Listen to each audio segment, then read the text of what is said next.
Ladies and gentlemen, welcome into this episode, the finale of Game Gone Wrong.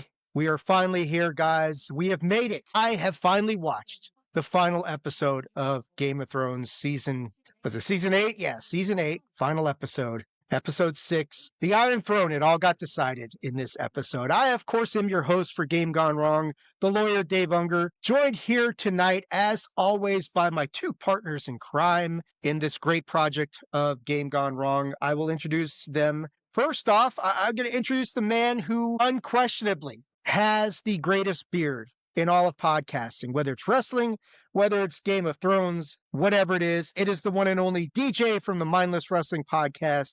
Brother, thank you for putting up with all your computer shenanigans and getting in here for this final episode of this illustriously magnificent project. Streaming for the first time ever, I should say that, the first time ever, live. And I'm looking at it on X. There it is. It is actually there. We are hosting the first ever live stream of the Attitude of Aggression of any of the shows that we do here. And it is this one here tonight, the finale of Game Gone Wrong. But I go back to you, DJ. How you doing, brother? Thank you for being a part of this tremendous project. Oh, no, thank you guys for having me on here. I love working with you guys, in the Attitude of Regression, the Big Five project, as we spun out into a couple of other little projects here. This one has been a lot of fun. Game of Thrones is, for me, of the last 10 to 12 years, a top 3 TV show. I absolutely love it, and I've loved going on this journey with you guys and seeing it through fresh eyes, which are yours. And I'm looking forward to talking the final episode tonight. Yeah, this is going to be a good one. Lots of stuff to talk about. It's some fun stuff we'll throw in at the end. That Tony, you had actually got the juices flowing on this question, and got my wife's opinion, got ChatGPT's opinion on it. It's going to be interesting. But you heard me mention him. He is here, of course, as he always is, the one and only, the man, the myth, the legend, the man of all things chair shot. Yeah, the guy behind you. Yeah, he's crawling across the wall. It is the one and only PC Tunney. Tunney, how you doing, man? Thank you for being a part of this and for being here for the grand finale of Game Gone Wrong. Cheers to you guys, to this series that we're doing here. It's been Tunney, how you doing, man? spectacular. Thank you for being a part of this. So I just can't wait to get rolling tonight and get your reaction, because that's kind of what this whole thing has been about, right? It still blows my mind that sorry, I didn't mean to cut you off, David. It still blows my mind, as we are now on chapter 7 of this, that you, up until now, legitimately had not seen the final season of Game of Thrones. Like, that blows my mind. Like, Tony and I have probably seen it, 3-4 times at this point? I've watched it 3 times in the last 2 weeks. The last episode, at least, I should say. No, but I mean, like, the entire season, this is fresh for Dave. That blows my mind. Yeah, I mean, it is an interesting journey. I'm sort of impressed that I was able to stay away from all the spoilers and everything leading up to this thing. But here we are, man. Here we are. Let's get into it. Let's talk this last episode of Game of Thrones, the series, not season, series finale. One of the most controversial episodes in the history of TV. And I'll say this, guys, my general overview, because I know you guys want to hear it. I didn't hate the final episode, okay? We're going to get into the details about it in just a moment, but from an overall standpoint, I did not hate the final episode. Are there problems with it? Oh, you bet your ass. There are some problems with it. There are some, in wrestling parlance, there's some questionable booking decisions that were made in this episode, and we will get into that. But overall, it's not a terrible episode. There's just some issues with it. So let's talk about it. I mean, I don't know. How do you guys feel general overall looking at it from the standpoint of this final episode? Is this where the wheels completely come off, or is it just like, are you guys like me? It's like, yeah, it wasn't the best that it could have been, but it's not bad. I think I really like the final episode, except for there's one dynamic that happens in a certain scene that I can't stand. And we'll get to that when we get to that part of the episode. We'll talk about it, but I don't want to. But everything else, I like having watched this back now so much the last couple weeks. The ending is perfect. And it makes you want to know what is going to happen in the future of this thing. So while we're getting the past right now in these other series, there has to be a future at some point. I know that there's no real map to follow, correct? After what they just did, there was no real map to finish what they just did, right? So Well, and of course, there's been rumors about spin-offs, the Jon Snow show. I'm not really sure where I got to look that up to see, because that's been well, rumored he forever, goes and I'm not really sure he what's goes going north on of the with that. wall. I read something about that recently. We'll talk Yeah. about that in a few. Yeah. And I will say this: it does look like we've got a couple of other people in watching this live stream. So by all means, if you have any questions, you want to comment on anything we're talking about, please shoot me. Just drop something in the chat. I'm not even. We'll figure out how this all works, and we will do our very best to answer anything that you want to talk about. But Deej, your overall thoughts on this last episode, and did you like it? Did you hate it? Is this where the real problems are, or is this just kind of like it's fine? I enjoyed it. And the more I've watched it and thought about it and processed it, and actually I was even processing it on the way home from work today as mentally I was preparing myself for this episode. You have to think about what type of show this is. This is a very bleak show. Like from episode 1 all the way down to the last episode. And I think a lot of people were expecting at some point there was going to be this Hollywood ending for a lot of these characters. And that's just not what this show is. It's not a happy ending show. It never has been. And, as we move into some of the where they tie the knots and close the loops on a lot of these characters, they're not happy. And that fits in line with the motif of the show. And in that context, I have no problem with how it ended. I will agree with a lot of sentiment that it felt rushed. The last season did feel rushed, but they were on a time schedule and they had a finite point in time that they were going to end. So, what do you do with that? And again, I will say, because we're looking right now, we got 13 people in this live stream. If you guys want to comment as we're going along here, welcome along for this final episode of Game Gone Wrong. By all means, you got comments, please leave us a note in the chat. We'll do our best to answer that before we cut out here.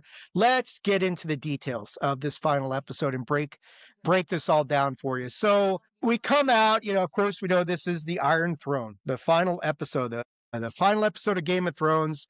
We start off with, it's the aftermath of the massacre. Daenerys Targaryen just leaves the reservation completely. She breaks. We talked about it in the last episode. The Targaryen madness consumes her. And all you see at the beginning of the episode is just King's Landing just absolutely wiped out. You got Tyrion, Jon, Davos all walking through this hellish, like a nuclear landscape is all that's left of King's Landing after Drogon just got done torching the entirety of the place. One of the most devastating moments of this final episode, of course, is Tyrion going into the crypts looking for his brother and his sister and finding the bodies of Jaime and Cersei buried beneath all the rubble. And you feel Tyrion break, his heartbreak in that moment at the fact that he just was not, despite his best efforts, not able to save them. And that's of course very troubling, and it is heartbreaking to watch because that's the end of these characters. And I know, at the end of this thing, like we said on the last episode, where Jaime telling Cersei, just don't think about anything, just look in my eyes. At the end of this whole thing, and that's where they find the body, and Tyrion has to come to terms with what's happened. The other big part of this immediate aftermath of what happens is Grey Worm just executing Lannister prisoners. Everybody's submitted. They've surrendered. Daenerys' orders are to kill everybody. Doesn't matter. There is no surrender. There is no quarter. And Grey Worm and Jon have, a moment there. But this all is going to fuel the decision that Jon Snow makes in the first half of this episode, which of course is the big moment of what happens in the first half of the episode. But that's the first main part that I want to talk about. It's the aftermath of just the destruction of King's Landing, the massacre of King's Landing. Men, women, children, soldiers. It doesn't fucking matter. And if you're just joining in here, yes, we do use flowery language on the attitude of aggression. Sorry, not sorry. Please don't turn us off. But we are going to speak very honestly here about what's going on. And I think, Tony, I'll go to you first at this first part of this thing. Tyrion finding Jaime and Cersei in the crypts is a as emotional as it was Jaime and Tyrion's goodbye to each other in the last episode. This is equally emotional for a different reason, don't you think? It doesn't matter how many times, like I said, I've watched this particular episode and the series in full now 3 times, but this episode, every time there's parts that just get to you because have these characters ingrained inside of you. It's a part of you. Having watched this so many times, I think DJ can kind of relate with having watched so many times is I still feel it. And with him taking that rock after he uncovers them enough so that the camera shows, not just the hand, but them, and slamming that rock down. And just, you got to think at some point in the back of his mind, he's just like, damn it, Ferris was right, Yeah. He knew it. I mean, he knew at that point that there's a lot of full circle in the opening half of this episode where things are coming full circle and a lot of the storylines that, the decisions made in the earlier part of the season all kind of come to fruition in this last episode with varying degrees of consequences and that sort of thing. Deej, your thoughts on this first part of this episode and dealing with the aftermath of the destruction of King's Landing? I mean, massacre is not too strong of a word in this No, respect. it's not. It's an absolute massacre at King's Landing. In this first 15 minutes, we established so many different things. Like, we established the fact that Daenerys is gone. Like, she has completely succumbed to the Targaryen sickness because, you've got Grey Worm out there executing soldiers who are at this point surrendered, and I won't say innocent, but they're done fighting. They've given up, and he's out there executing them on her word. Tyrion, the word you used was broken, and he breaks completely at this point. Finding his sister and finding Jaime and Cersei in the rubble, in the crypts, was his final failure. His first failure was not being able to save Daenerys in his head. His Yeah. final failure was not being able to save his family, and it absolutely crushes him. And I agree with Tony. You feel that no matter how many times you watch it. And some of that is just the scene, the way it's set up, following these characters on this journey, and Peter Dinklage's amazing Yeah. acting. Yeah. He, I mean, in every way possible, steals the show, to use more wrestling parlance. But like you're saying, there are, I mean, war is war, but there are general rules of war, right? You don't kill people who've surrendered. You don't just butcher them in cold blood like that. Now, yeah, obviously that happens in World War II, and you see it. Like if you watch like Saving Private Ryan, you see that stuff, shooting unarmed prisoners and that sort of shit. But to see it done like that, especially with somebody who you're an ally with standing there watching, like, what the hell are you doing? And you go and you just slash the throats of all these people. After this moment happens, Daenerys, she then delivers this really powerful speech to the Unsullied and the Dothraki, who are still full of this bloodlust and have that war rage going on. And it becomes really clear that this does not stop at King's Landing if she stays in control, right? She wants to liberate the entire From world. sea And she's to got the last, shining sea. yeah, she's got the ultimate weapon at her possession. She's got Drogon, the last dragon in the world, and there's nothing that can stand up to her. Now, obviously, this speech that she provides, the rhetoric involved in this, the things that she says are going to alarm both Jon Snow and Tyrion, who are looking at each other like, we got a big fucking problem here. This is a really big issue that's going to Arya's happen watching here. from a And distance as well. in that Arya's watching too, which is Yes. yeah, important. they're all watching this stuff exactly because she knows what's going on with this whole situation, and so this is going to I mean, if there was any lingering doubt in John's mind about what he should do, this speech probably puts that to rest, and he knows exactly what he has to do because she cannot be allowed to stay in power because it's not just King's Landing anymore; it's the entirety of the world that is now in danger if she remains in this I don't position. think at this point Go that ahead, Tony. John has made that decision yet, Dave, because the reason I mentioned Arya's watching is I, because after this, and I don't want to jump ahead of it, but there's other people that make big time arguments that sway him because even we'll get there. We'll get there. I'm sorry. I'll let you set this part up. No. I think you're right. I think it's really, and we are about to get there, and we're not far off, and when John makes his ultimate decision. But Deej, I'll go to you before we jump ahead a little bit. Her speech is alarming to anybody listening, except her most loyal followers who are like, yeah, let's go kill the world. Yeah, I mean, she has her convictions, and she believes in her heart that what she's doing is right, and that's just the madness. And she's willing to trample anyone who she sees as a threat to the throne. It's not even about good versus evil anymore. She is just anyone who is opposed to her claim to the throne, and she's going to trample that. And John is starting to see that. Arya's already seen it, and the what comes next is starting to form. Yeah, exactly. Absolutely.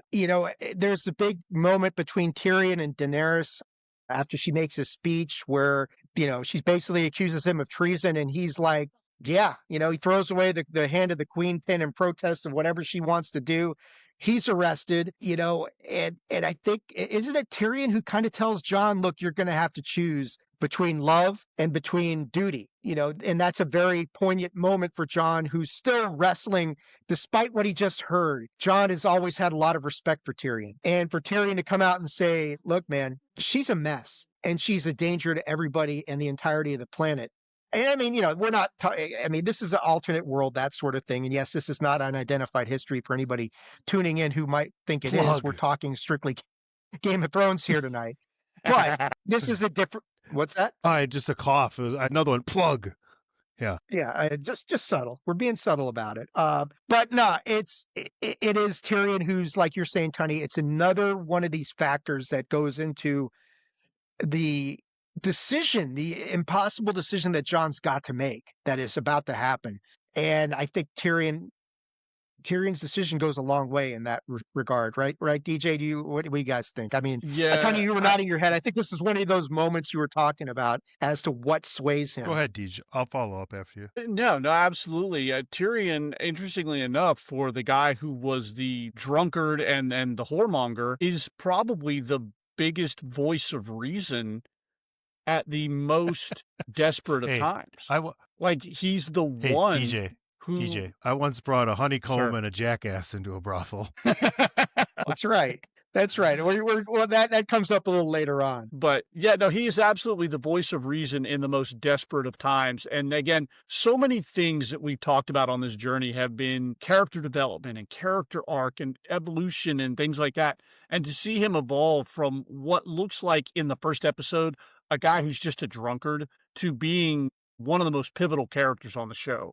And yes, him talking to Jon in that moment finally gives Jon the push that he needs and the clarity that he needs to make a rather hard decision. There's three things. Arya tells Jon, I know a killer when I see one. Yep. The interaction Mhm. with Tyrion, two cool things for me. One, you talk about love and duty. Jon says choosing love is the death of duty. And Tyrion is like, did you just make that up? And you wait for applause, and Jon's like, no, Maester Aemon told me. And Tyrion, you can see him kind of like turn and smirk, and like he's like, man, for a moment I thought Jon made that up.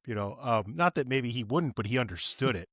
And then the biggest Right. swaying thing that happened to make Jon make the decision he's about to make is Tyrion made him realize that if he was on that dragon, because he had been on them dragons, and he had heard the bells, would you have murdered the city? And in that moment, I think that's where the decision was made. Yeah, I think it's that, and I think it's what happens next. And what we get next is this moment where you've got Jon and Daenerys.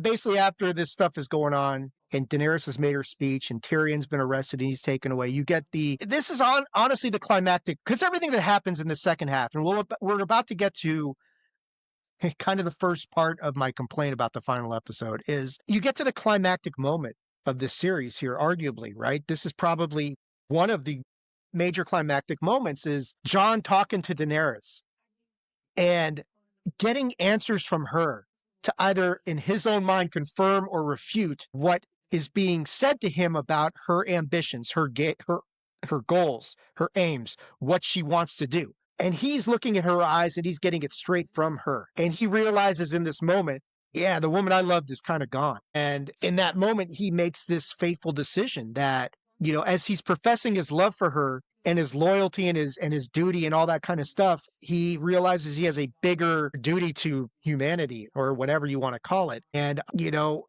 and I think, in this whole thing, they're in the destroyed throne room. Daenerys finally touches the Iron Throne, but she never actually sits on it. That I noticed that she never actually takes a seat on the Iron Throne. That never happens. Jon is trying to get her to choose mercy, especially as far as Tyrion is concerned. And I think when she says no and then says this is what she wants to do with the world, that's when, they embrace, they kiss. Jon stabs her in the heart and kills her. Now, there's some interesting, before I turn over to you guys, there's some interesting stuff, because Drogon, when he shows up, and this is the interesting thing about this, it tells me that his dragon is not some dumb lizard.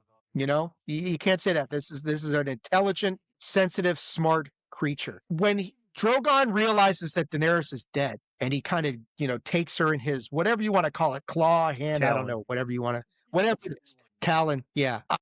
When he looks at Jon, and then he looks at the Iron Throne, and this dragon realizes that this fucking thing has caused Ding, all ding, of ding. this. This has caused every aspect of things that are wrong here, and he melts that thing beyond recognition, just destroys it, takes Dany and flies off. And it's interesting, and we've talked about House of the Dragon and that whole thing, which is coming back next year. And the idea that, at the end of everything, there's still one dragon left in the world. Like, you talk about stuff in the future. Where could they go with this thing? They're going backwards because, we've talked about House of the Dragon. Now we got Night of the Seven Kingdoms coming up in January. But where do we go from here? And of course, there's the big elephant in the room that we'll talk about in a minute as the story everybody wants to see. But at the end of the day, Drogon melts the Iron Throne, flies away with her body, and to this day, Drogon is never seen again. It's an immensely powerful moment. And the thing is, it happens at the midway point of this episode, which is kind of problem number one with this episode. Is like, okay, did we jump the shark a little bit early on this episode? I would say probably, especially when you see what the back half is. But DJ, let me go to you first. Your thoughts about the death of Daenerys Targaryen at the hands of Jon Snow, Drogon's reaction, and him taken off with her body, presumably until we see him again, never to be seen again. Yeah, I thought we can argue the placement of this particular scene a little bit later on in this episode. I thought the scene itself was excellent. Again, he questions her about Tyrion. He questions her about the murder of the soldiers in the market square. These are all questions that he asks. He's like, he's trying to reason with her one last time before he realizes, yes, she's gone. And I have to do what I have to do. It was well acted on both parts. It was very, very emotional, very, very, it encapsulated everything with these two characters' story arcs. The first time I watched it, I was like, okay, I just dedicated 8 seasons of this show for them to melt down the throne. Okay. This whole show has been built around this fucking throne, and they just melted in the final episode. But the way you laid it out, it's perfect, and it makes sense in the context of where we are now. The dragon is the only one who fucking gets it. He's like, look, this thing is cursed, and they kind of allude to a little bit of that in House of the Dragon. It's and I forget the character's name, but he cuts himself in the first episode, spends the whole first season dying because he cut himself on the Iron Throne.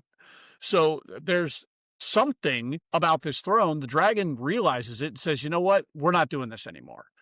By the time I watched it the third or fourth time, I'm like, okay, it's a little bit easier. But in the first go around, the first watch, I'm like, I just spent 8 fucking seasons and they melted this son of a bitch to the ground. Oh, like you're saying, and we're not going to go deep down the House of the Dragon rabbit hole here, but like Tony and I, we've all watched it. And you're right. You look at how many years earlier is House of the Dragon, like 250 years before the events of this, just right? under 200. Yeah, yeah. So, like what DJ's saying, that fucking throne has been cursed for centuries and has caused nothing but heartache. Now, you look at the events of House of the Dragon and the death of how many people have died, how many princes died, the main conflict there between, I'm blanking on her name Rhaenyra. right now, Rhaenyra. Yeah, Rhaenyra Targaryen and the Queen of the Greens. I can't remember the other her queen name. is. She got red hair. Yeah. Yeah, Queen of the Greens. But you look at the conflict between them, that's all based off the Iron Throne as well. Drogon, like DJ saying, is the only thing that gets it. So he's the smartest out of all of them and says, yeah, time to get rid of this damn thing.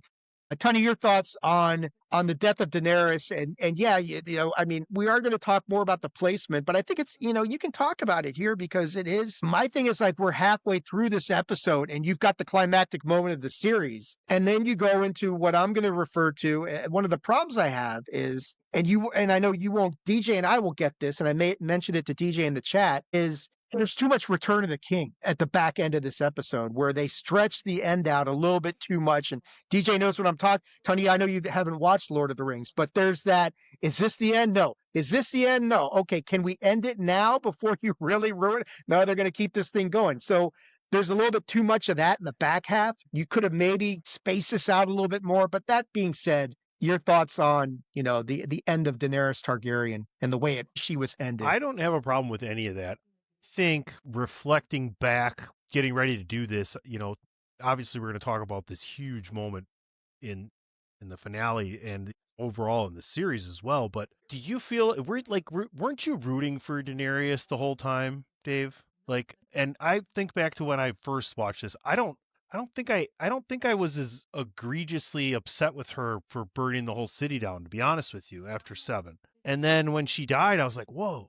I thought that was kind of a surprise to me when I watched it the first time. But having watched this now so many times and DJ and I being the ones, getting to get your initial reaction with it, my thoughts are I thought it was well done. And I do think his mind was made up, because I think he was trying to find a way to change his own mind when he got in there. I don't think he was trying to vindicate what everybody had told him. I think he realized it. And he's like, just show them they were wrong. Show mercy and things she would say, like there's no room for petty mercies and things of that nature, right? Like, it just wasn't going to happen. So the dragon melting the throne, epically amazing.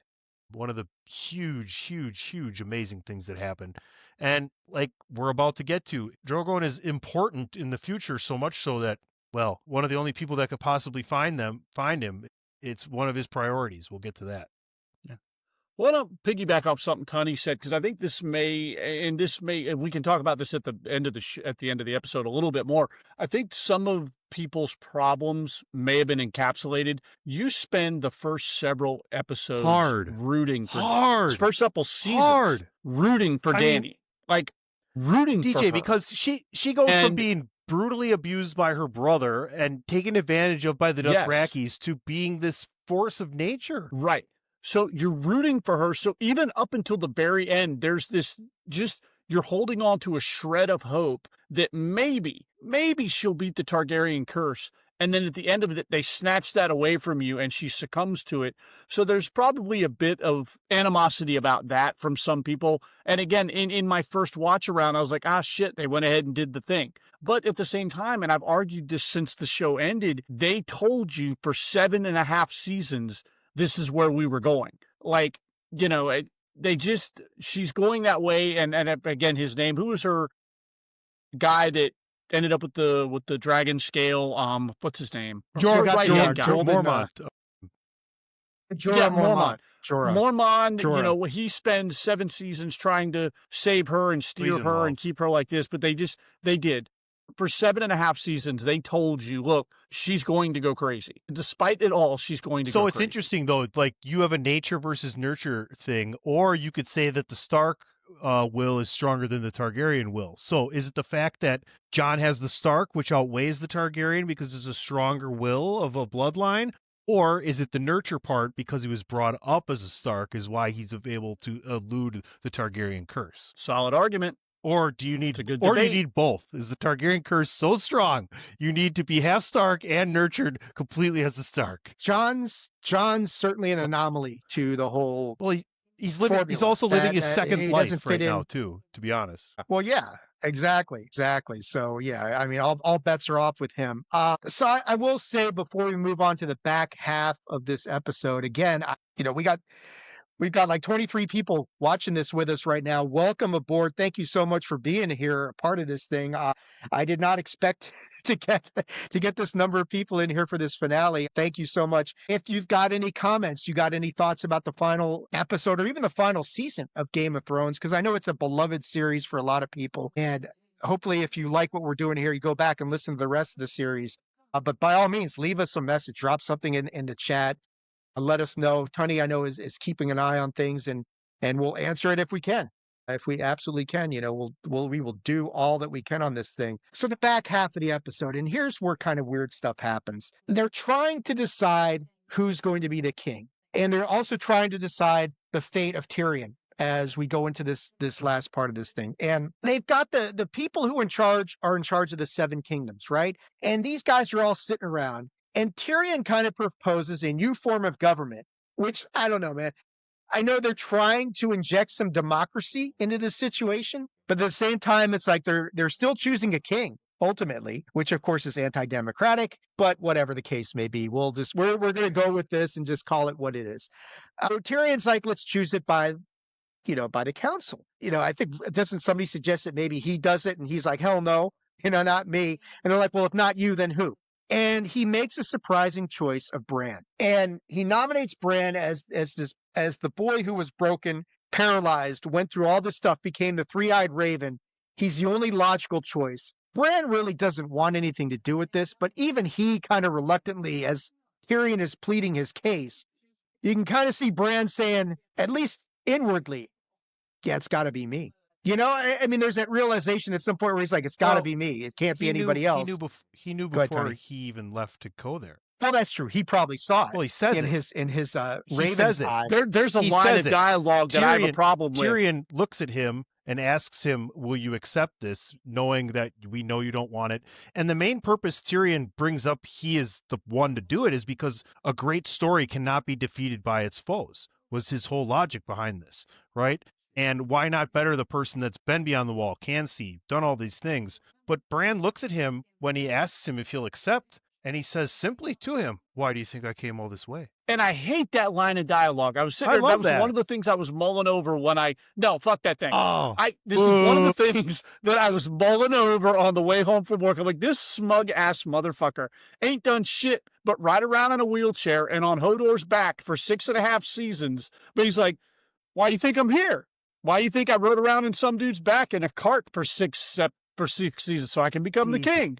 Like, come on, I'm man. your Huckleberry. I'm your Huckleberry. Yeah. So, you want to know my problem with the finale is in this scene. Okay. Well, let me tell you one of the things I have. There's two things about this scene that bug me. One is that I understand that Jon killed the queen, but are we all forgetting the fact that Jon Snow is the rightful heir to the fucking throne and he shouldn't be having to deal with any of this crap? He can say, look, yeah, I killed her, but I'm the rightful heir to this throne. That is conveniently ignored. And they throw him in prison and exile him. And I was like, wait a second. He is he had a better claim to the throne than Daenerys did. They don't know that move. They don't all know that. And he doesn't. Some of them do. But they're not all sharing that with everybody else. Sansa does. But they also know Jon doesn't want to be the king. Sansa and Arya are sitting there. They know it. My problem is Grey Worm walks out. Walks out with Tyrion and says he's a prisoner. Justice looks at Tyrion and says, you can't talk. And then we spend the next 10 minutes of Tyrion talking. Like, there's no will for Grey Worm whatsoever. Why even come out there and say you're going to, well, he's our prisoner. No. And then all of a sudden, Tyrion talks for 5 minutes after being told to shut up by him. And then he's like, and then he's okay with everything. That's my problem with it. Well, okay, to build on Tony's point, that is another problem that I had. What bargaining power, what leverage does Grey Worm and the Unsullied have? Well, they hold the city. Yeah, okay, they killed your queen. Your queen just murdered tens of thousands of people. You guys don't have a leg to stand on, pal. Maybe sit this one out and shut up. They hold the city, though, DJ, with the Dothraki. So you can argue that they're the most powerful army in the entire world right now. In the most, and I get most powerful hold position as well. No, especially with Drogon flying off. Yeah, they're the most powerful army in the world right now. The only thing that could defeat them has taken a permanent siesta. Here's the other problem I have with this scene is all of these various people who can't agree on shit for 7 and 5, 6 seasons, right? All these other kingdoms can't agree on anything. They come together in a matter of 5 minutes and agree, yeah, let's go with Bran the Broken as the king. And the person who says no is his sister. And I don't understand that she's the one. She didn't say no. She did. She remains independent. She always wanted the North independent. She always wanted North independent. She's the Notre Dame of That's Game funny. of Thrones. That is good. You pay her to give Barry Horowitz your own ass right there for that. Yep. Sansa turns out to be the smartest person in the entire fucking series, right? She does. I mean, well, yeah, it's sure. Go ahead, keep going. You're good. I liked the nuance with Sansa because she's like, okay, yeah, her brother's about to be king of everything, and she's like, yeah, but not me. It's not going to be me, and I loved that. That of this whole scene, I probably loved that little nuance the most because, again, when we talk about character arcs and evolution and growth of character, I don't think anybody went through more overall and survived than Sansa Stark. Who stands up first? I can't remember his name. He's a big part of the Red Sam? Wedding. No, he's sitting 2 seats over from Sam. No. Oh, yeah. And she tells him to sit Yeah, down. that's hilarious. And then he's still the first guy. Yeah, Who he's gets still the first guy gets up and Yeah. he makes his own case to be king, and he gets just he's a shot doofus down. anyway, if you remember back to a lot of what happened with him. But Yes. the funny thing Yeah. about it to me, Yes. is when after she tells him to sit down, there's this pause. No one says anything, and they're looking at each other back and forth. The camera's going back and forth. And finally, Sansa gives this sly smile, looks at him, looks at the chair, and looks back at him. And the best thing about it, that the cherry on the top of the fucking sundae to that interaction, is as he turns to sit down, he hits his sword on the pole right next to him and totally embarrasses the shit out of himself. Now, we got to also talk about, you talk about democracy. Samwell Tully proposed a complete and utter democracy. He did, and they all laughed it out. This was not even anything that was close to fetching at the time for anybody in power. No, and the beauty of it was there's like this pregnant pause right after he suggests it, where you think they're all thinking about it, and then they all just break it down. It's one guy's brilliant. like, maybe I'll ask my dog. Hey, I'm going to get my horse's opinion. Yeah. What's really fun about this is at the end of the day, after Tyrion threw away being Hand of the Queen, then he gets to be named the Hand of Bran the Broken, as kind of like, it's like a punishment and a promotion at the same time. It's like, you got me into this mess. Guess who gets to be my hand? And that's you. And Tyrion's like, fuck. I just can't get away from all this responsibility and people thinking I know what the hell I'm doing. You also get Brienne, Davos, and Sam. They get named to the small council. And that's kind of where that aspect of things goes away. Let's talk about wrapping up some of the character arcs as we get to the finale here, the final moments of the series. Jon isn't executed. Again, rightful heir to the throne, but he's still facing probably being beheaded here. He's exiled back to the Night's Watch, and even Jon's like, there's still a Night's Watch? And I'm like, yeah. Was the wall wiped out by the undead dragon? Did we rebuild this thing in some place? But, in the final scenes, we get to see him go back to the wall. Tormund is there. DJ, I still think he likes the big women. I don't think that's changed in the big woman. Yeah. Ghost is there, and my dog. Yeah, my dog is exactly. My dog's name is Ghost. He's sleeping. He hasn't heard me, but the real Ghost is missing an ear. But Jon's reunited with them, and that's all great and good. We get to see Sansa. She's in the north. She's crowned the queen in the north, so that fulfills her destiny as the leader and protector of her people. Go Notre Dame. Yes. Arya makes the ultimate decision that so many of us want to see the resolution of this. As she says, I'm going to go west of Westeros. And everybody's like, do you know what's west of Westeros? No one knows what is west of Westeros. We all want to know what is west of Westeros. And I've said west of Westeros one too many times. I'm not saying it anymore. It hurts my tongue. And that's kind of, Brienne, I think what's cool is at the end, Brienne does this kind of like summary of, she's the commander of the King's Guard. And she's the one who finishes Jaime's entry in this thing and notes that, he died protecting his queen. And, the last scene that we get of the series is Jon Snow, Tormund, and all of the people from the Night's Watch, Castle Black or whatever you want to call it, going off into the woods, presumably to look for new adventures because there's no White Walkers there. And that, my friends, is where the series comes to an end.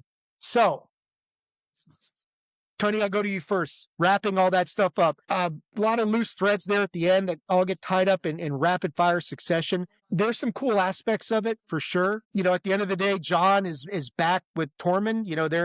And I guess it's a mix of wildlings and whatever's left over of Castle Black and Ghost. Riding off into the wilderness, is in charge. You get to see Tyrion tells a story about the brothel, like you mentioned earlier. Honeycomb and a jackass. And that's right. And that's kind of where, and Bran's all like, I hope that gets better. And he's like, yeah, we'll get better at it. So there's some fun levity at the end of this whole thing. But at the end of the day, I mean, the thing I hear people complain about is like, there was no thought put into this. It wasn't very creative. It was kind of predictable. I don't see it that way. I didn't see it predictable. Could they have done some different things with it? Sure, they could have. But I mean, there are worse things you could have done with the finale than the way they did it. And I'm going to throw the blame back on George Martin for not finishing the goddamn book.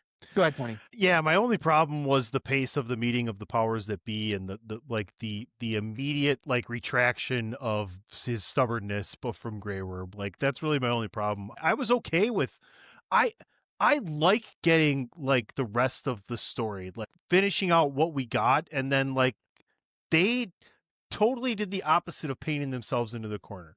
And here's why. Because if they want to, they're dealing with pre Game of Thrones right now with 2 different series. But if they want to go in Right. front of it, what's happening forward, they've set themselves up for 3 things. And here's some titles. Wildlings, North of the Wall. Queen in the North. Whatever is west of Westeros, west of Westeros, right? Like, we all want to see what Arya is going to discover over there. And hey, maybe there's dragons over there. Maybe there's more. I don't know. Maybe there's nothing. Maybe that's where Drogon. Maybe he went west of. Yeah, who knows? Who knows? Maybe a dragon cannot kill someone with Targaryen blood either, and that's why he was angry but didn't kill Jon. I'm okay with all of it. I like it. My favorite thing post death of Daenerys is the initial meeting of the council with when Tyrion walks in and he's there first and sits down and he's like, well, this needs to be. He sets everything, chairs right, and everything, and then you can see him sit back in the chair and he hears them coming and he's got a few seconds and he's trying to decide what kind of pose he wants to be in the chair before they walk in, because he kind of goes over here and he's like, no, like I'm not expecting. Oh, yep, I am expecting them. So that was a lot of fun for me. I thought that was the funnest part. Brienne is in there, and then who was Lord of Coin? What was his name? What was his bodyguard's name? Bronn. Yeah, Bronn, Lord of Lofty Titles. He gets into a Davos. It's a great interaction. Dude, I love the fact that Bronn, at the end of all this, just weasels his way into positions of power and affluence at every turn of the series. And at the end of the day, he's the master of coin. Could he not possibly be the most skilled and smartest person also in the series? Like, no one can best him with a sword in a fight, and he's smart enough to ride his connection with Tyrion, even though he'll hold him hostage at one point, to make sure everything happens. So I love that whole interaction. Yeah. And then that's where Bran says, you guys deal with everything else. I'm going to go find the dragon. That means his priority is the dragon. So that's important. And then, as he leaves, they need to get their simpatico together on their exit greeting of the king. It's also nice to see Podrick's Sir as well, and part of the King's Watch. Second main to the King's Watch there. So DJ, to you, my friend, your thoughts on wrapping up some of these final character arcs as we ride into the proverbial Westeros sunset. The first thing I'm going to do is call bullshit on this feeling predictable, because I can promise you in season 1 through probably 6, I would even argue 7, out of one of you motherfuckers that watched this said, you know what, they're going to kill Daenerys and Jon is not going to ascend to the throne. Nobody had that on their bingo card. Stop. Okay. By the time we get there, it was a surprise to just about everybody. And I think that's part of the problem that a lot of people had. And I've said this to you guys in private chat. I think a lot of the discourse around this really boils down to it didn't end how I thought it was going to end. Like, we really had, they've set this up for 7.5 seasons. Jon is the heir to the throne. That's the big reveal. He's Targaryen. He's the oldest Targaryen living. He's the heir to the throne. This is what they told us. And then they didn't give it to us. And I think that, more than anything else, was the catalyst for a lot of people being upset about how it ended, aside from it feeling rushed, which I have no argument for that, because it did. Beyond that, find it interesting that Tyrion, while free, is now still a prisoner. He didn't want the Hand of the King job. He now has it to try and make up for whatever evils and sins he holds himself personally accountable for. Let me ask you a question. So he's now a prisoner in that role. Let me ask you a question while you're on, DJ. Does it not feel like more than any time ever the Hand of the King is basically the king, considering Bran, how he delegates? Like, he's basically like, Bran's like, I'm going to conquer some really big, huge things that no king could ever do. I'm going to trust you to do everything else. Tyrion's almost king, right? He's delegated. He delegates more than any other king, and that's less of a king and more of a dignitary, Comptroller. I guess. So yeah, he delegates a lot more authority than your average king was, and it's not important to Bran. And again, this comes back to, he didn't want the job to begin with. He is trusting the people that he surrounded himself with to do the job. And Tyrion is a part of that, even if he doesn't want it. Like you said, Jon heading to the wall. There's an argument here. I know you said, Tony, your words were they didn't paint themselves into a corner. As we hope for continuations of stories, I think with Jon, and I read somewhere that Kit Harington had been shopping around a Jon Snow spinoff, and it just never materialized. He even brought in his own writers. He pitched the script and everything like that. It just didn't materialize. I think of all the endings here, Jon is the most difficult to write your way out of because, again, his exile is part of the deal with the Dothraki and the Unsullied. And if you go back on that, unless you find some fantastical way to write yourself out of it, you're risking all-out war with them. And even though that they've been given their own lands, they've been given their own title to the lands, you're still, if, say, let's just say in story time, 5 years down the road, they say, okay, Jon, we need Jon. We need Jon back. Let's bring him back. Obviously, they're going to be aware of that, and you've just gone back on a very important deal that you made with the Unsullied. But what if the story? So I think what if the story is about North of the Wall, though? If you do that, yeah. But again, you're not answering the big question, which is what Dave posed earlier. He's the rightful heir to the now 6 kingdoms. So what about he's the heir to that? What throne. about a heel turn? He comes back as a heel. He's amassed his army up there. He's like, you know what? I've thought about it. Fuck you guys. I'm the rightful heir. Arya comes third man comes back with Dragon and more dragons from whatever's west of Westeros. He's also got the Queen in the north. We combine all the things, and then they go take out the Unsullied and the Dothraki, and they become the new wheel unknowingly. If you're new to anything Chairshot Radio Network, this is what we call in wrestling vernacular. Tunny. Yeah, Booking by Tunny. You knew where I was going with that, and I love that. AI says the Jon Snow sequel series currently off the table, not in active development. Kit Harington confirmed the project was shelved in April of 2024 because the team could not find the right story. So there you go. That's kind of the problem with it. So, all right, look, because we're running up against it. I don't want to keep you guys here all night or anybody else who's tuning in and listening to this. Overall thoughts of season 8. I'll go first because I know the whole premise of this was my opinion on season 8. The people who say season 8 was a dumpster fire and a trash heap don't know what the hell they're talking about. There's nothing wrong with this season. I'll go so far as to say 2/3 of the season was fantastic. And I'll take it a step further. 2 of the episodes in season 8 are probably 2 of the best episodes in the entire fucking series. The Long Night is one of the best of all time. And whatever happens, it's The Bells, the next to last episode, is arguably the best episode in the entire Game of Thrones series. So if the series finale did not live up to your expectations, that's fine. But you don't trash the entire series. And I don't know, I have yet to hear or run into anybody who said, oh, The Long Night and The Bells were trash, dumpster fire, bullshit, horrible episodes. I have yet to meet anybody who said that. And if any of you guys who are listening on this episode think that they were awful, great. I'd like to hear your reasoning behind that because I think those 2 episodes were phenomenal in every respect. So the eternal question of this series, game gone wrong? I don't think so, man. I mean, could they have gone more right? Sure. There's some stuff they could have done that would have been better. Yeah, but when you have a final season and 2/3 of it is phenomenal. And Tunny, I'll go to you because you're going to know exactly where I'm going with this. Look at the last season of Lock and Key, or even look at season 4 of what's going on with The Witcher. No, you don't have to because we've already done it. Though, yeah, Witcher. I talked about someone at work today about it. And shout out to our show Bandwagon Nerds, The Witcher season 4, which I'm not minding, but a lot of people do. Look, I mean, you cannot say that the last season of Game of Thrones was remotely close to Lock and Key, and we're doing Witcher on a week-by-week basis. Everything I'm seeing in The Witcher so far is fine, but it's nowhere close to this. So I think, did the game go wrong at the end? No, I don't think so. Could it have gone better? Probably, but you cannot destroy the entirety of one of the most successful and best series in television history on one episode. Because you look at out of the 6 episodes, we said 4 of them were great. 2 of them were fantastic. 1 of them was a little uneven and kind of clunky.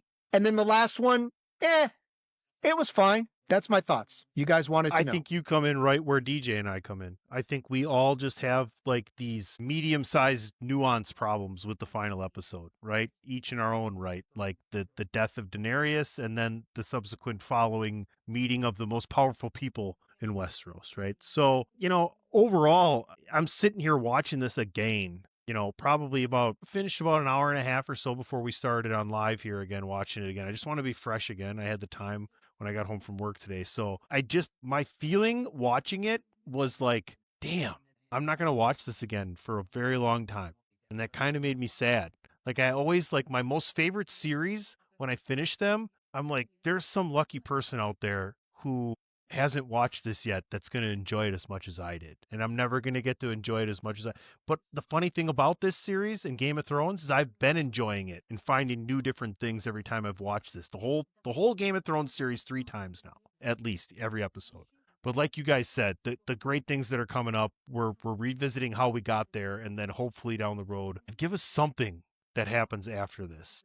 I got to be honest with you though, I don't think we ever get anything after they finish House of the Dragon and Night of the Seven Kingdoms. I don't know. You're probably right. Here's the thing, though, and before I turn it to DJ, I'm going to implore and beg and plead the showrunners, the people at HBO, the guys who put Game of Thrones together, please, for the love of God, do not do a Star Wars with this series. Do not wait 30 years before you come back to this when everybody's older.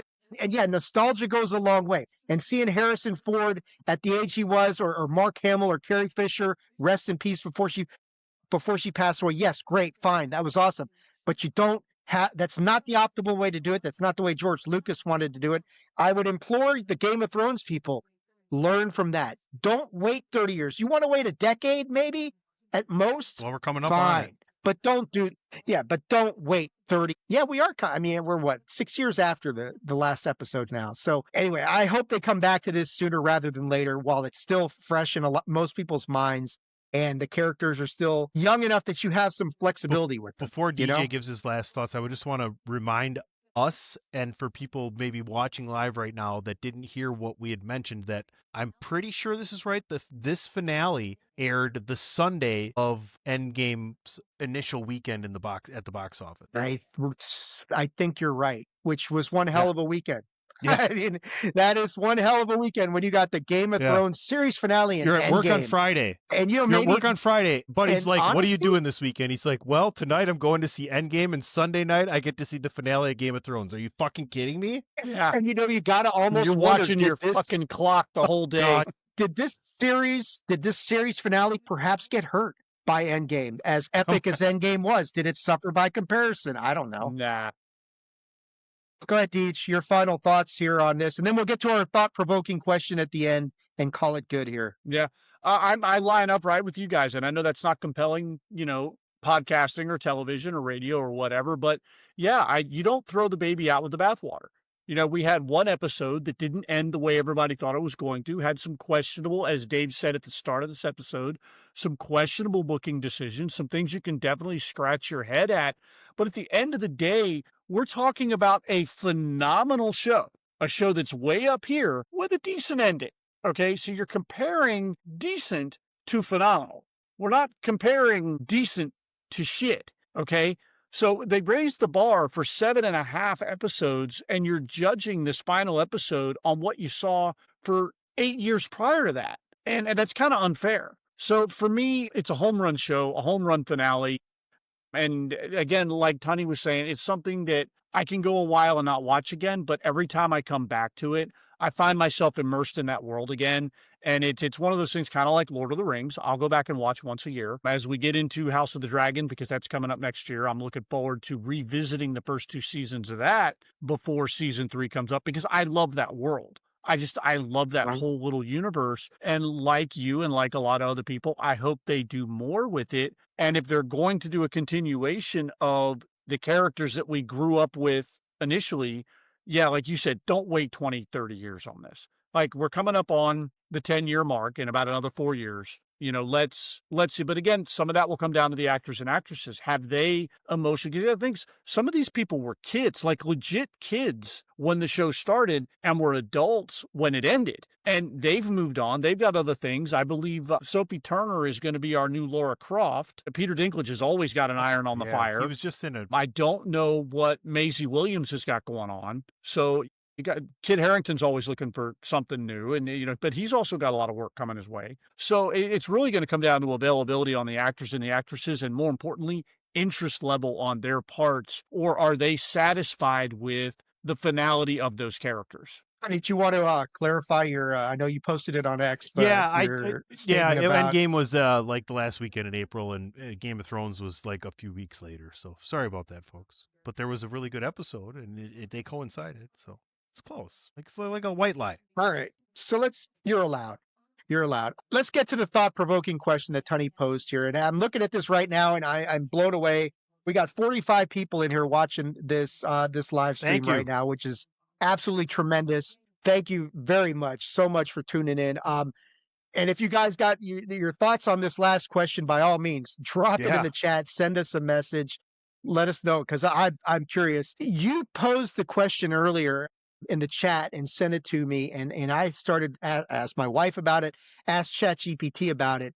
The question is, what was the single worst decision made by any character in the history of Game of Thrones? And boy, there's a lot of bad decisions that were made over 8 seasons of this thing. I thought that, when I looked at this thing, and obviously the easy one is, well, you shouldn't have attended the Red Wedding. That's the easy one that you go to, but that's probably the coward's way out of this whole thing. I thought, honestly, and this exemplifies why the last season was so impactful. Jon telling Sansa and Arya about his lineage, bad move.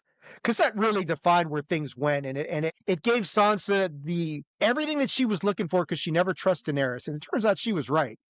But it gave her the motivation to really go to Jon and start to really plant the seeds of doubt in his head. And it was very successful as well. So that's one that stands out to me. My wife said, and I get where she's going from, she said the worst decision a character made was Jaime leaving Brienne to go back to Cersei, and where that led him. And I'm like, I get it, but I get it. I get it from a female standpoint. I get it where she's coming from. That's a character flaw. That's not a decision. There was no decision to be made there. That's been ingrained in him. Irresistible impulse that he could not. I mean, I get where she's coming from, and it's because of how she feels about Brienne. We never talked about Brienne finishing Jaime's story in the Book of Nights as well. We did. Did you guys? We did. We briefly glossed over it. Maybe I wouldn't have got a beer at the time. We did. Yeah, Dave glossed over it. One thing we didn't mention was Sam writing A Song of Ice and Fire. Tyrion's not in it. So the book, I wonder if he finished. Tyrion's not anywhere in it. I wonder if he finished that thing. But anyway, Honey, let me go to you and get your answer as the worst decision made by a character in the entirety of Game of Thrones. Then we'll go to DJ, and then ChatGPT came up with a good one and some nice honorable mentions. It's not even like a decision. It's like a character. It's Ned Stark. He's so stuck to his guns. It's stupid. This didn't even have to be a series, honestly, if Ned Stark was like slightly strategic. So I'll just go there. I'll go there. How about that one? Ned Stark is stupidity. Like, why are you telling them that that they fuck each other? That's so stupid. I mean, you could say Bran climbing up the window was a bad decision, but it actually worked out really well in the end. Yeah, I mean. That's why I made this journey. Shut up. Why do you think what? We're live, pal. Shut up, Tiny Tim. Why do you think I came all this way? Tiny Tim, sit down. Wow. Oh, you're already sitting. Harsh. Never mind. DJ, what are your thoughts, man? What is the worst decision made by a character in Game of Thrones? I'm going to copy Tunney's homework here. It's absolutely Ned Stark, because his death was the catalyst for everything. Like Tunney said, if he doesn't do something so just monumentally stupid, we don't get 8 episodes of great television. So maybe, from his perspective, it was a horrible decision. From the viewer's perspective, it was the best thing to happen to us. So ChatGPT's answer to this question, worst decision made, Daenerys Targaryen's decision to burn King's Landing after the Bells surrender in that last episode. I'm like, that's pretty dumb. Captain Obvious answer. Yeah. I mean, and there's another character flaw as well. But honorable mentions on here. There's some good ones here. Cersei Lannister trusting Euron Greyjoy and refusing to fight the Night King. Stannis Baratheon burning his daughter Shireen. Yeah, that was a bad one. Theon betraying the Starks and taking Winterfell. Yeah, how'd that work out for you, especially below the waist, Theon? Pretty bad decision-making there, sir. Very bad decision. Oh, here you go.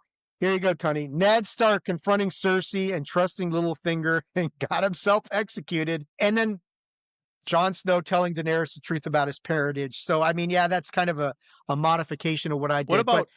good stuff all the way around. Did you mention Cersei giving power to the High Sparrow? Oh yeah, that was in the thing that you had posted, right? Like that was a bad. She was under that cost the walk of shame. Yeah, we did get the greatest gift of all time. Yes, because of that. Well used in the bandwagon nerds chat.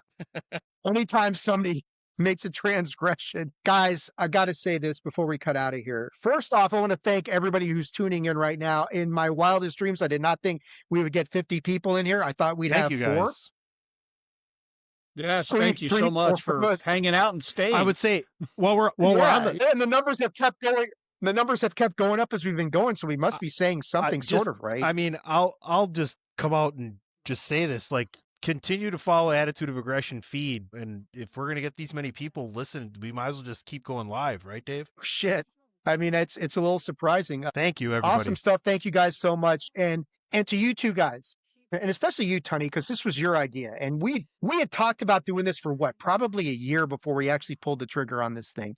And it's my fault because I kept putting you off because I had to finish like season 7 of Game of Thrones. And I'm almost there, Tunney. The I'm almost discussion there. literally And then we got started a to year it. ago. It was in November of last year when I said I'm Yeah. going to start rewatching it, and you're like, I'm watching it, and like, we finally got that. Yeah, and it has been a lot of fun to go through this with, especially with you two guys, and to go through this. And I mean, the fact that I was able to shield myself away from so much of this, just, in this day and age, it is so hard to be spoiler free, as you guys know. And the fact that I'm going to Barry Horowitz myself again, it. Tunney, pat myself on the back.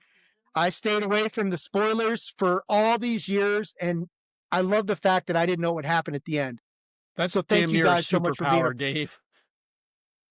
I'm almost telekinetic at this point. I just blocked it all out visually. I will say this show, Game Gone Wrong, will go away at this point in time. However, here's the thing is we've talked about it, and Game of Thrones, and obviously you look at this this live stream and the number of people who have surprisingly come in here and watched this with us, and there's an audience for it. So the plan is right now, although Game Gone Wrong will come to an end with the verdict, I think unanimously amongst us that no, it did not go wrong. Could it have gone more right? Maybe, but it definitely did not go wrong. That is the final verdict of all three of us. That's unanimous. What we will do, though, is that when Night of the Seven Kingdoms launches in January, this show will come back in a different name, obviously, and we're going to review Night of the Seven Kingdoms. We'll keep that going through House of the Dragon when that comes back for season 3 next year.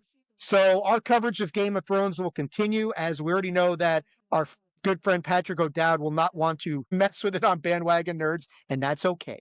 That's all right. But I will tell anybody who's listening to this show right now, this live stream, please check out Bandwagon Nerds. It airs every Monday morning on the Chairshot Radio Network, a part of the Chairshot.com. It is our pop culture based podcast. If you are a nerd, if you are a geek, if you love Marvel, if you love DC, if you love Star Wars, if you're a fan of The Witcher, if you're sweating through season 4 like PC Tunney and I are, God love you. Thank you for hanging in there with us. But no, anything that you want. We got Stranger Things season 5 coming up, which Patrick and I are very excited about. If you are a fan of geek culture and pop culture and nerdy fun stuff like that, please tune into Bandwagon Nerds Monday morning. We would greatly appreciate it. I think you'll really like the show because if you like this, you will love that. But guys, that is going to do it. And thank you for posting that up there, Tunney. Bandwagon Nerds, Chairshot Radio Network, Monday mornings on all your, well, I think it's only on, no, it's on Spotify. It's on all Apple your and favorite Spotify as streaming well. network. Thank you.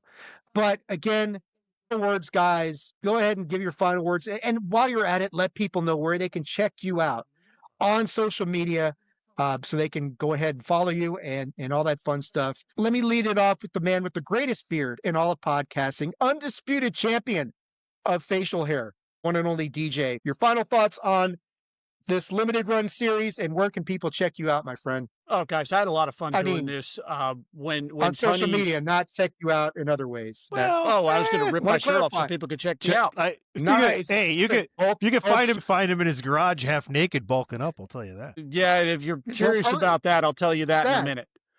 No, this has been a lot of fun, guys. And when Tunney first suggested this, I was like, I jumped right on that because I love Game of Thrones. Like I said, I love the universe. I love how it wrapped up for the most part. Like I said, little things I could pick apart. But going on this journey with you guys has been just as much fun. I'm one of the hosts of the Mindless Wrestling Podcast, again, part of the Chairshot Radio Network. You can find myself, Rob, and Jason on the Mindless Wrestling Podcast. We drop on Saturdays on the Chairshot.com and all your favorite podcasting platforms. You can find me at the Mindless Pod on the app formerly known as Twitter. You can watch my shitty wrestling takes, listen to our podcast. You can also follow my fitness journey, as the guys were just alluding to here. I'm an old man trying to get himself back in shape, and The journey has been a bit grueling but rewarding. Thank you. And I'm living vicariously through you, brother, because I'm older than you, and I'm like trying to sort of keep up with you and failing miserably.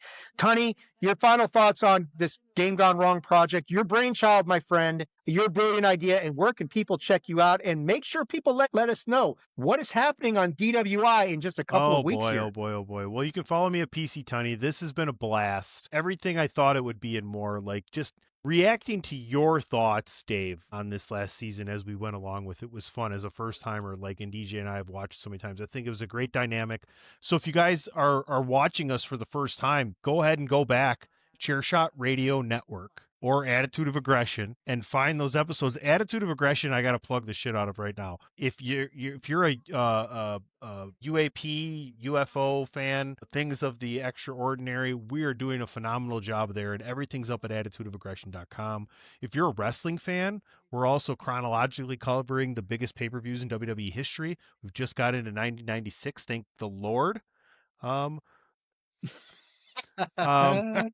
Yes. 1995 is Chairshot Radio gone. Network, thechairshot.com. It's also on your favorite streaming platforms. We got sports shows, we've got entertainment, and we've got sports entertainment, aka wrestling. And myself and DPP, we're less than 2 weeks away from our 100th episode, so please check that out. Dave will be there, DJ, amongst a cast of others from Chairshot Radio Network. I encourage you to try and listen to a lot of the shows. Like, we have a really good family here, and I think the more you listen, the more you get to know us, the more you'll enjoy what we're trying to put out there. And I encourage interaction. Like, let us know. We'll engage with you, I promise. So thanks for tuning in. And Game of Thrones, man, it's one of my favorite series ever. So it's just a personal pleasure to do this with you guys. Absolutely cannot agree with you more. As far as I'm concerned, a lot of you guys know me from the UAP and the UFO stuff. A lot of you guys know me from wrestling. We've got some cool stuff coming up down the pike. On Unidentified History, I've got an interview coming up with Samuel Chong coming up in just a couple of days. You've heard Sam on that UFO podcast. You've heard him on some other ones as well. That'll be a great interview. Also, stay tuned in a couple weeks when The Age of Disclosure comes out on November 21st. I will be going to Los Angeles for the premiere of that, the very first showing in LA on the 21st, 8:15. I'm sure me and the guys will, hopefully I can convince you guys to just buy it on Prime and watch it. You guys are already there. So that's coming up on the UAP UFO front. On the wrestling front, Tony's already talked about DWI 500 coming up in a couple weeks. The Big Five Project will return. WrestleMania 12, the Iron Man match between Bret the Hitman Hart and Shawn Michaels takes center stage. And not too far after that, kids, the 11th annual Swaggy Awards coming to you here. And we may have to live stream that. The Swaggies, that's right. It'll be the 11th straight year that we've done it. It is our end of the year wrestling award show that has gotten so big, we have to do it in 2 parts now. It's just like WrestleMania, that sort of thing.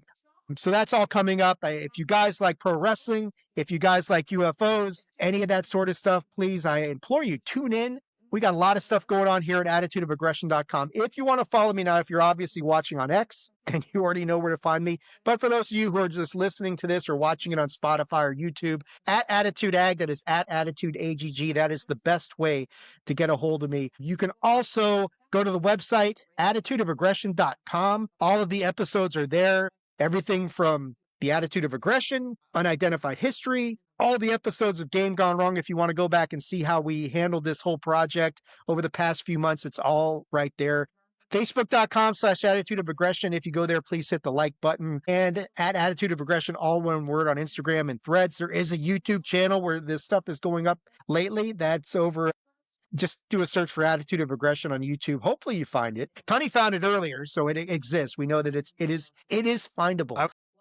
And of course, wherever you're listening to this, I would say Dave will have a link to that channel in his bio by tomorrow. You know what? That's a really good idea. Thank you, Tony. That'll make life a lot easier. And of course, anywhere you're listening to this, if you're listening to us on Apple or on Spotify, if you like what you're hearing, please be so kind. Leave us a good review. Leave us a 5-star review. Subscribe. Leave a comment on YouTube. All the fun stuff that we all say at the end of these episodes. Gentlemen, that's going to do it for this episode of Game Gone Wrong, the series finale. It has been a pleasure working with you, gentlemen. I had a ton of fun doing it. To the 58 people who are tuned into this live episode, I cannot thank you enough. I think all three of us are really blown away by the response. That is fantastic. I hope you guys enjoyed this trip down memory lane and our final thoughts on the Game of Thrones series. This show will return in January when A Knight of the Seven Kingdoms launches. So make sure you come back then. Until next time, thank you guys so much for everything, and we will see you very soon.